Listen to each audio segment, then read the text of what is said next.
Hello from Ignite Studio. I'm going to show you all how to send your projects to the Sawgrass Printer using Sawgrass Print Utility, which is already downloaded to this laptop.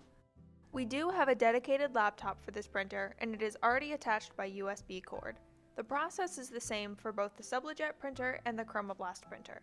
The Sublimation printer is for sublimating hard surfaces such as mugs, tumblers, coasters, wood tiles, metal signs, as well as polyester and polyester blend fabrics.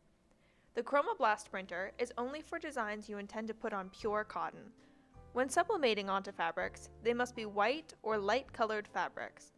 Sublimation ink will not show up on darker colors.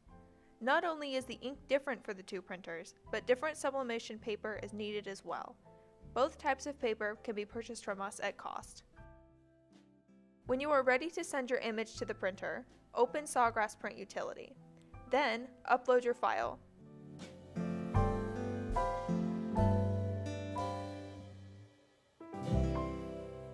Once your file is uploaded, you will need to change some of the settings. First, choose the ink type for the Sublimation printer. You will choose the option Sublimation UHD.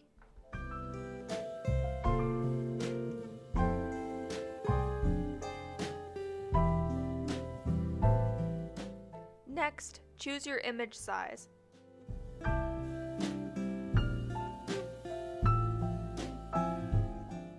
Set your resolution to at least 300 dpi to ensure that your image is clear. If you'd like to print your image multiple times at once, you can use the repeat button.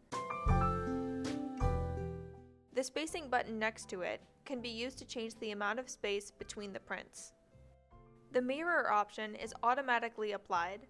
This is important, especially for images with text, as the words will come out backwards otherwise. Next, choose which kind of material you will be sublimating onto.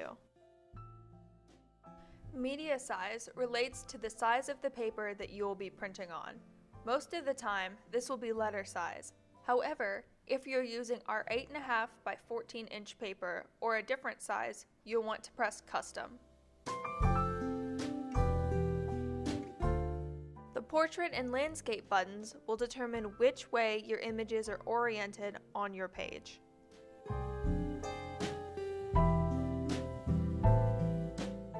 The next step is loading your paper into the printer. Make sure that you place it inside so that the white side is down. Adjust the tray holder so that the paper is fit snugly inside, then close the drawer.